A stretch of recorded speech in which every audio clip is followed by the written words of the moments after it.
This week, as we are continuing our look at the Sermon on the Mount, the teaching is going to start actually getting a little more difficult.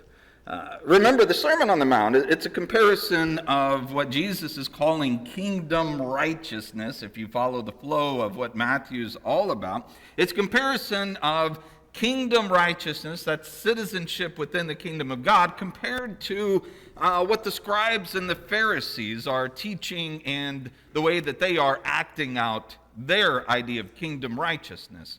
Remember, we talked about it before. It's not a comparison of the New Testament versus the Old Testament, a physical versus spiritual or anything like that. It's very much Jesus saying, these guys who are doing the teaching right now, they have messed it all up, and they're messing y'all up. And he's correcting. This is a corrective teaching through the Sermon on the Mount. Remember, Jesus made that statement. It would have been a shocking statement in verse 20, chapter 5, verse 20, unless your righteousness actually surpasses that of the scribes and the Pharisees, you can by no means enter into the kingdom of heaven. They would have heard that, and they would have said, are you out of your mind? There's no way that your righteousness could surpass theirs. And Jesus says, yes, there is. Let me explain it to you. And so that's where his teaching in chapter 5 and 6 and 7 really are demonstrating how the standard or the expectation of kingdom righteousness is greater than what you're going to get from what the scribes and the Pharisees teach. Remember last week, Jesus said, y'all have been taught, don't pick up a knife and kill somebody. But I say to you, if you even have the thought of anger in your mind, then you are just as guilty. Remember we said when you think of someone as empty of head and empty of heart, and they're beneath you, and they have no validity as a person, you dehumanize them. Jesus says you're just as guilty of murder at that point with your hatred. This week, we're going to move on to the next topic of Jesus' teaching, where he's going to make another comparison with what the rabbis are teaching and what true kingdom righteousness is all about. Unfortunately, the section's just too long to do it justice in one setting, but there is a nice break in the middle of it with another it was said statement, and so we're going to make a break right there. But this morning we're going to begin to look at what Jesus taught the disciples concerning adultery. Good morning. Good morning. Boy, a good morning after the word adultery just never sounds quite right, does it? Even so, it is good to be here this morning. And not just to be here, but it is good to look around and see y'all here. I tell you what, I have missed seeing y'all's faces face to face over the last couple Sundays. It is good to be here together, to hear the singing together, to engage in the way that we are engaging. I love it. And it's those times that you're unable to do it that make you appreciate the ability to do it all the more. And just once again, it is great to be here, and I appreciate just everybody being here, everybody engaging in worship, everybody singing these great songs together, learning new songs. At least to me, it was a new song. I don't know, maybe y'all have sung it before, but I love it. I absolutely love it. Being able to participate in the Lord's Supper together, and now opening up the Word of God together. It's good to be here. We have some who are visiting with us, and we also are very glad that you're here, and we appreciate that you have chosen to be here with us. It really does make us feel special, and I hope you will be encouraged, and that we'll all be encouraged as we are spending this time together this morning. Now, as I said, we're continuing our way through the Sermon on the Mount, which provides an awful lot of very practical teaching as far as what God's expectations are. And the next section that we come to is in chapter 5, and starting in verse 27. Here, Jesus says, "You have heard that it was said, 'You shall not commit adultery.' But I say to you that everyone who looks at a woman with lustful intent has already committed adultery with her in his heart. If your right eye causes you to sin, tear it out, throw it away. For it is better that you lose one of your members than that for your whole body be thrown into hell. And if your right hand causes you to sin, cut it off and throw it away. For it is better that you lose one of your members than that your whole body go into hell. So as we mentioned last week, this is again a comparison of the teaching. You have heard that it was said. This is what the rabbis are telling you, and they've been telling you for hundreds of years now. You've heard that it was said. Do not commit adultery. Now, just like last week, this comes straight out of the Ten Commandments. This is one of the big ones right there in the Old Testament. And Jesus is going to make the very same point, basically, that he made last week, as far as the scribes and Pharisees' view of the commandment. They're not going far enough with the way that they understand it. I think the point is, the way they would see this as they read the law, as long as you don't touch a woman who's married, then you don't have to worry about committing adultery. And so the Pharisees would be focused on the action itself, which is the problem. And they say, do not commit a physical sexual act with your neighbor's wife. And as long as you don't do that, then you haven't violated the commandment. Jesus says, that's what y'all have been taught. But I say to you, everyone who looks at a woman with lustful intent has already committed adultery with her in his heart.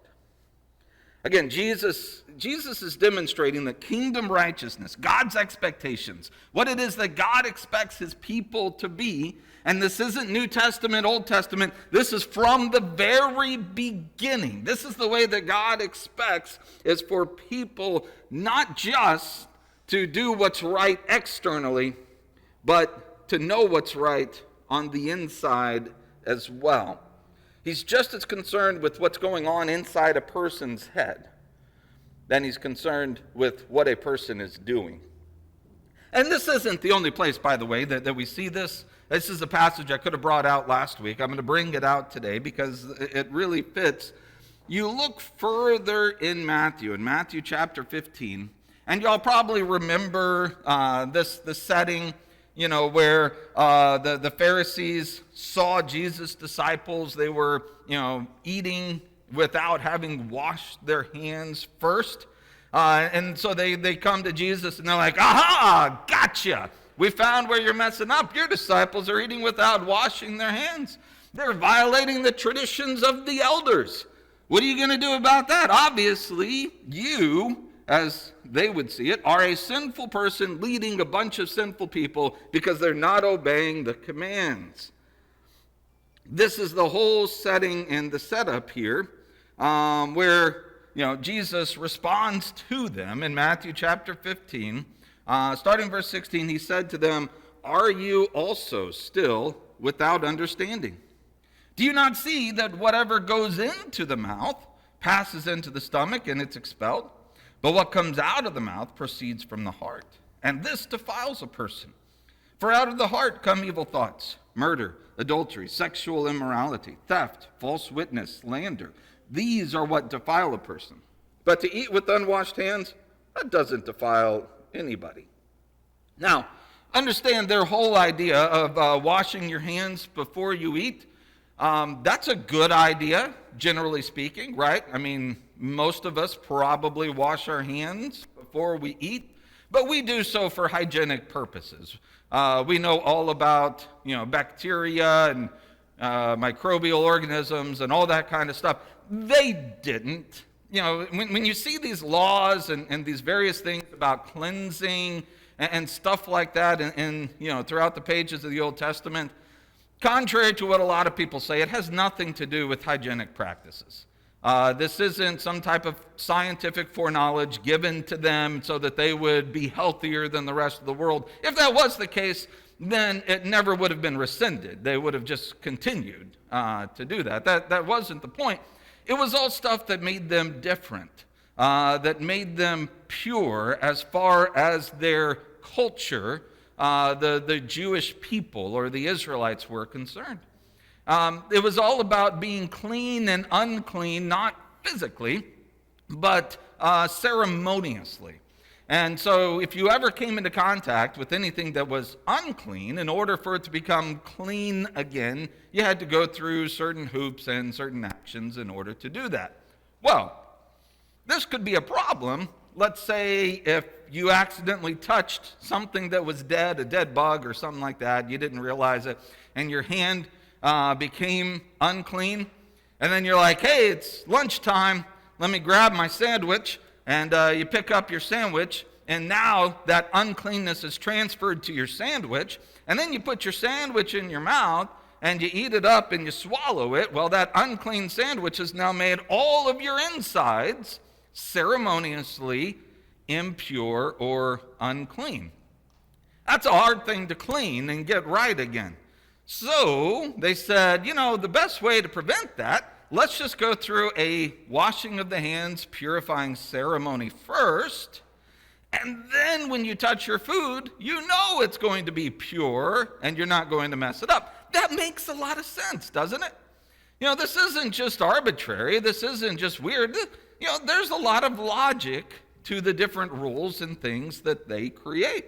The problem is, and sometime when we talk about Matthew 15, we'll get into this. The problem is that they equated their commands on the same level of God's commands, and that's just not the case. Jesus says, it's not about the food that goes into your mouth, whether that's clean or unclean, and whether or not that's going to defile you. Whether you are defiled has nothing to do with the food you intake. It has everything to do with the stuff that's already in your heart. It's the stuff that comes out. That's what defiles a man. So understand here, as Jesus is talking to them, he says a person's defilement has nothing to do with what you eat. There are things that you can look at to see if a person is defiled. These come from the heart. These occur in the heart before they're ever physically done. And what things are these? These evil thoughts: murder, adultery, sexual immorality, theft, false witness, slander. He says these are the things that actually defile a person, because that demonstrates what is already in the heart and the character of this individual. Again, the Pharisees are all concerned about the external bit and making sure you do the right actions or whatever. Jesus says, no, we're more concerned with what's going on in here, or what's going on right here. This is what's really important, because all of these externals begin right here. So we come back then to Matthew chapter 5, and you look at Jesus' teaching. He's again stressing that sexual sin is committed in the mind, and it's just as sinful as any sexual sin that's committed in action. You can claim, of course, Jesus is simply only speaking about adultery here because that's the wording that's used, but remember, put it in some kind of cultural context as well. Most women in those days were married. Typically, they married very early on. Arranged marriages is how it worked, something that for most of us, it's just kind of a hard to understand concept. And usually they were married to older men, which is why there was a very high number of widows in their society.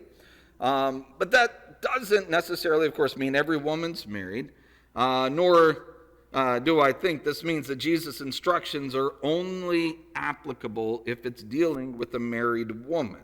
Because Jesus is using, we would call it case law to some degree, type of idea, is the general way of thinking about it, where you look at a specific instance and then you can pull the principles out and apply the principles across the board. He says looking at a woman with lust is the same thing as looking at a married woman with lust. It's just the same idea. And all of this boils down to this. It is a sexual sin to look at another woman with lust in your heart, even if you never follow through with it, whether that person is married or not.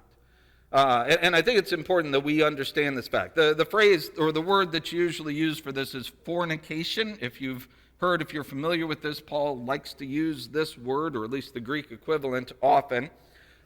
This is any sexual activity that occurs outside of a marriage relationship.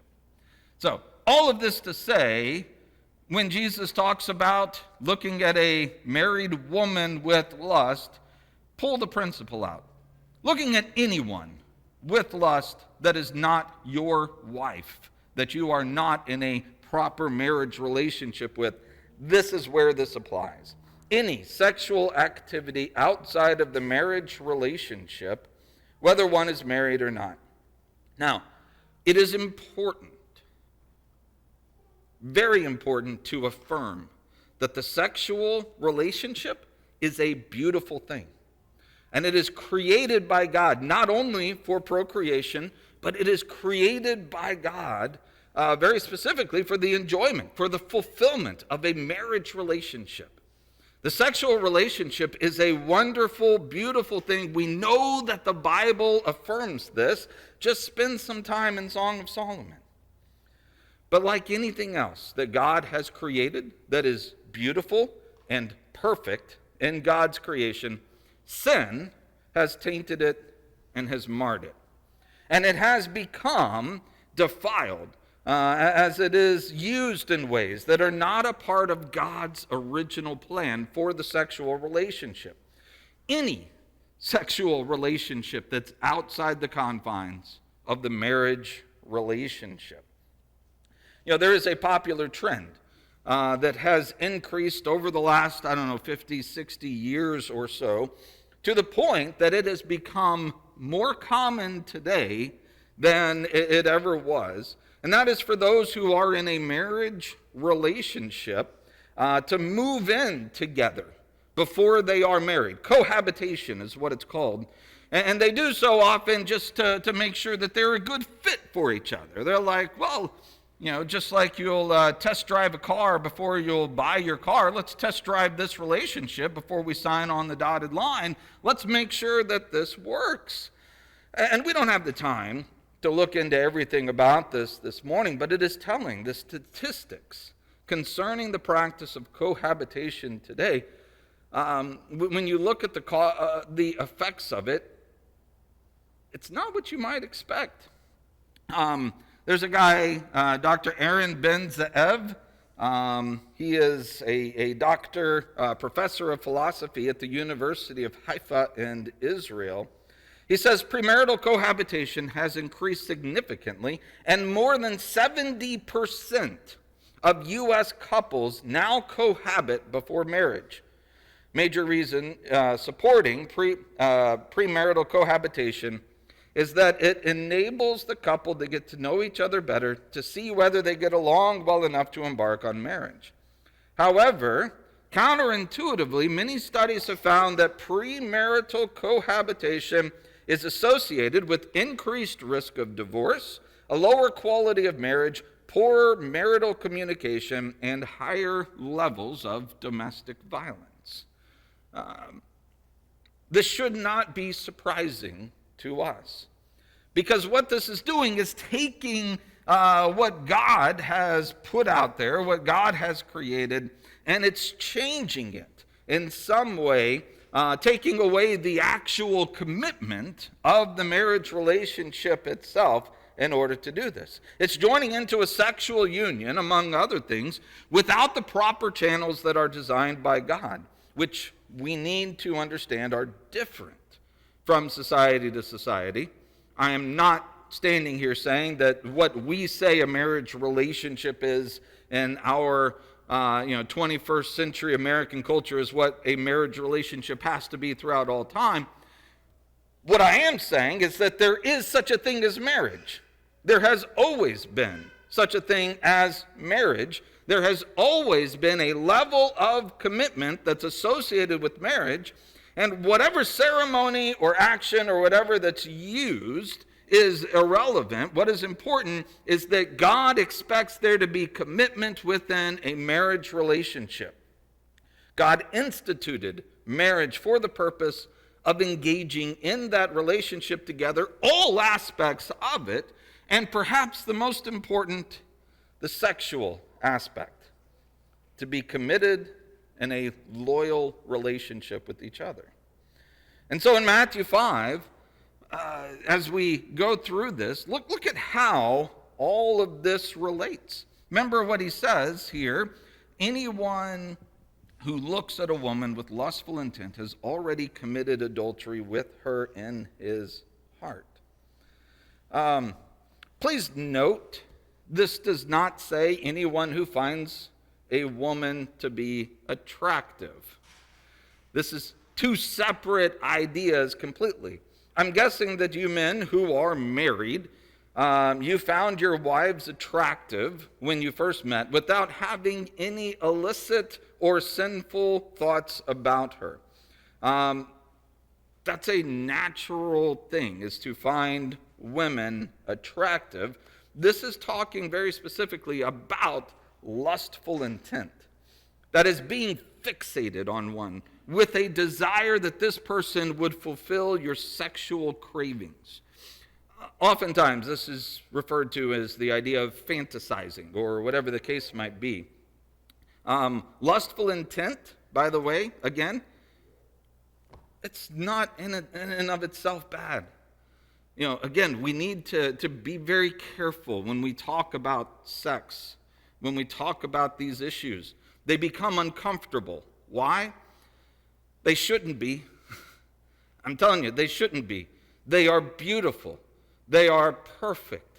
All of this discussion, all of this should be within the confines of what God created. We should not be embarrassed to talk about these things, but we are, because of how much our society has twisted it and ruined it and made it stuff that is dirty and stuff that we are ashamed to talk about it. It has tainted it. But even sexual cravings are not out of bounds within a marriage relationship.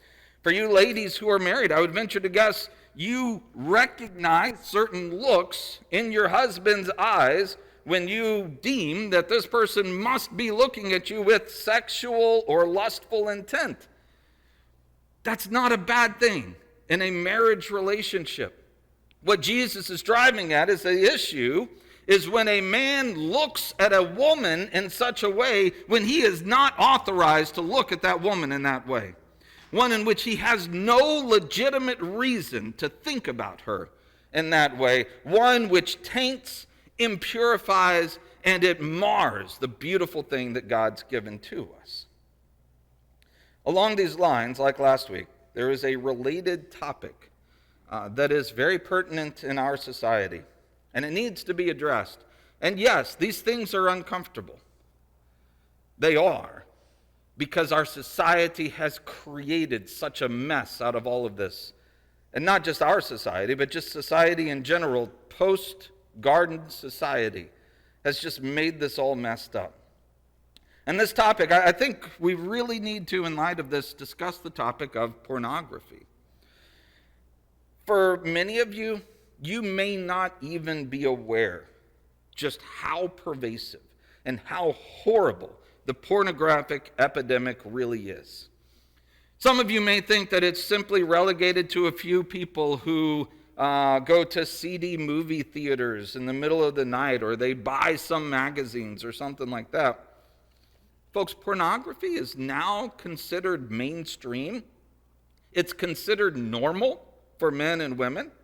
Especially men, but both men and women, to consume pornographic material using the internet.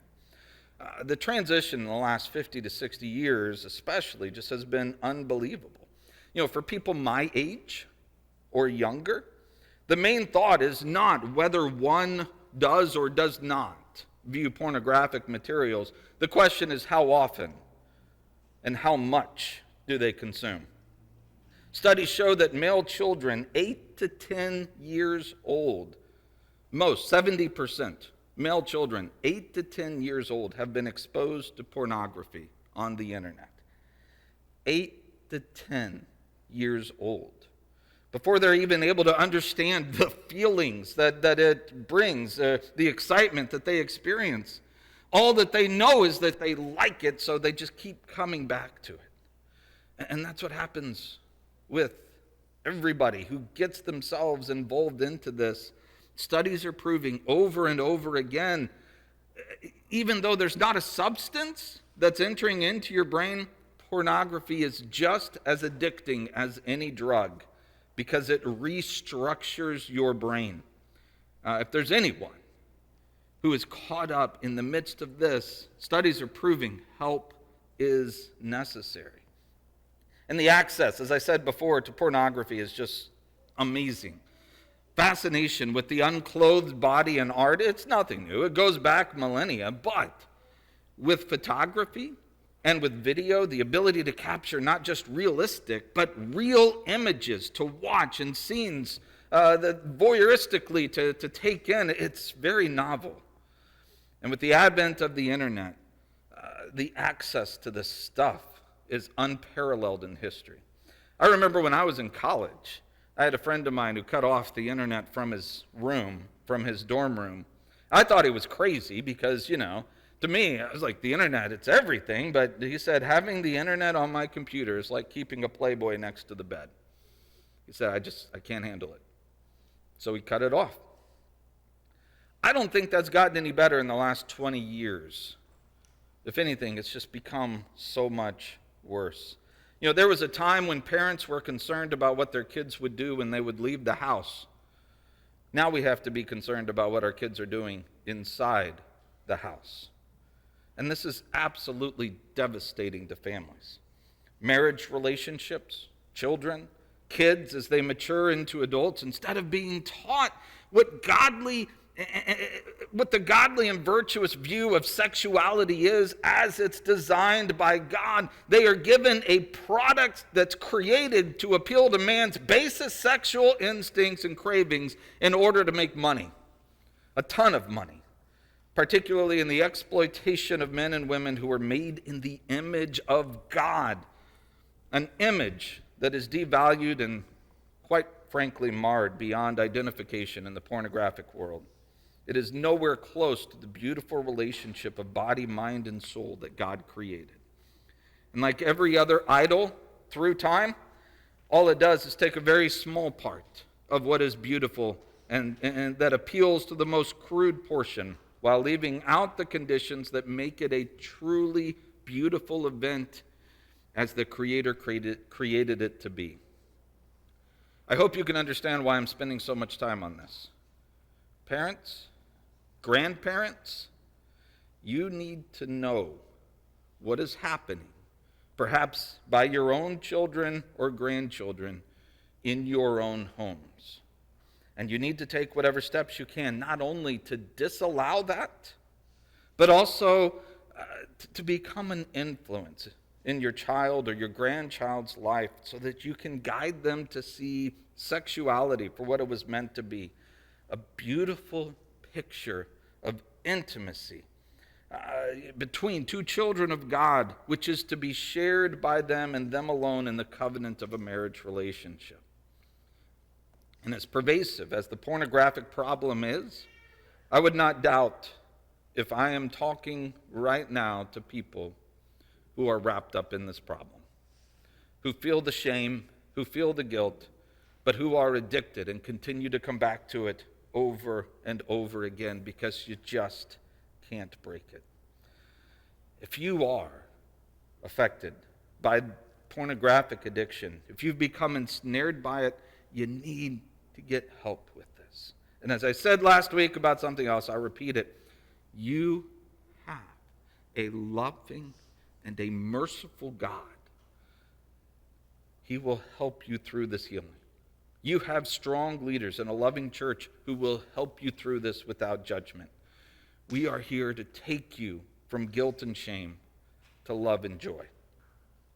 It is necessary at all costs to avoid pornography and really all forms of fornication. It is necessary at all costs to rid them from your life, to eradicate their effects on you, Because not only do they affect your relationship with your spouse, with your children, with yourself, with everyone else, they affect your relationship first and foremost with God.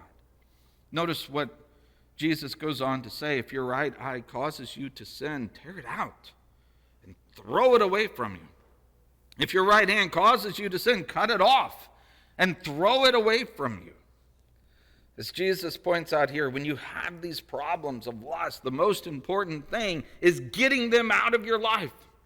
If your right eye causes you to sin, get rid of it. If your right hand causes you to sin, you're better off without it. Why? It's better to lose one of these members of your body than to be whole and go entirely into hell. Now, Jesus is not necessarily being literal here, though I think a literal interpretation is perhaps okay if the situation demands it. But he's speaking metaphorically. The right eye, the right hand, these are symbolic. These are great symbols because they're pretty important to us, especially in right-hand dominated societies. If speaking literally, you might be tempted to say, well, I've got another eye, I've got another hand. What's the difference? Folks, this life would be a lot more difficult if you didn't have your right hand or if you didn't have your right eye. And Jesus says, that's okay. Let life be more difficult for you. That would be far better for you than for life to be easy and you end up in hell and miss out on heaven. Taking this symbolically, the basic question is this: what is so important to you that it's worth sacrificing heaven? Specifically, this is in the context of adultery and sexual sin. And I think it's important that we put it in that context, and we know he's not switching to a new context because the next section is in the same context. But when you look at this, what is causing perhaps then this sexual lust? This, looking at it thematically the way that he is, who is the central theme of your lust? Perhaps the issue is pornography that we talked about earlier. But that's not necessarily always the case. Perhaps it's a coworker. Maybe there's a coworker that you are becoming more acquainted with and creating an improper relationship with. Someone who's part of your recreation at the gym or the club or something. And even unbelievably, there have been adulterous relationships that have begun inside churches. Often, it seems to be with those who are considered to be strong leaders within the church, who find themselves in illicit relationships, often with those that they are counseling. I know this: whatever the situation is, you have to remove yourself from it. If it's a coworker, maybe you just need to find a completely new job. It's that big of a deal. Go to unemployment, quit your job, find something else. Do whatever it takes. Just get yourself out of that situation. That's cutting off your right hand.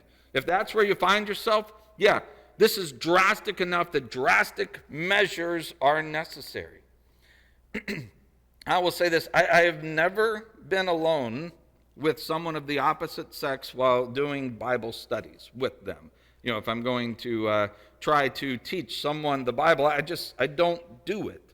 If I am going to study with someone and it's just me and someone of the opposite sex, it's always done in a public place where there are other people around. And it's usually more inconvenient to do it that way for everybody, but it's worth it. That's some of the best advice that I ever received from an older preacher who said, never study together alone with someone of the opposite sex. It's just not worth it. Folks, we see this principle. And quite frankly, as we usually look at this and we use it, we know it carries beyond just the sexual relationship too.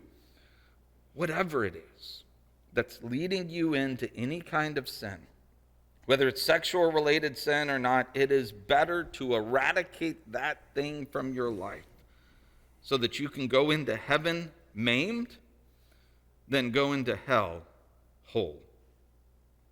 Now this discussion on adultery actually is going to continue into the next section. It is part of that as well. But it was just too much to try to cover both of these sections at the same time in one lesson.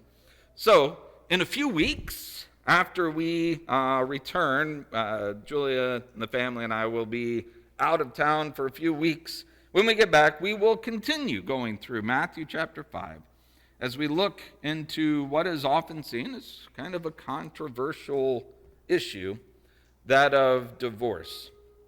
Until then, let me encourage you by saying whatever it is that is constantly leading you into sin, it is time for you to recognize it for what it is and do something about it.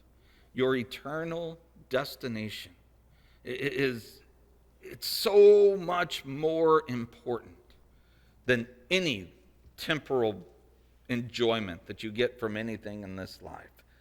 Your eternal destination is on the line.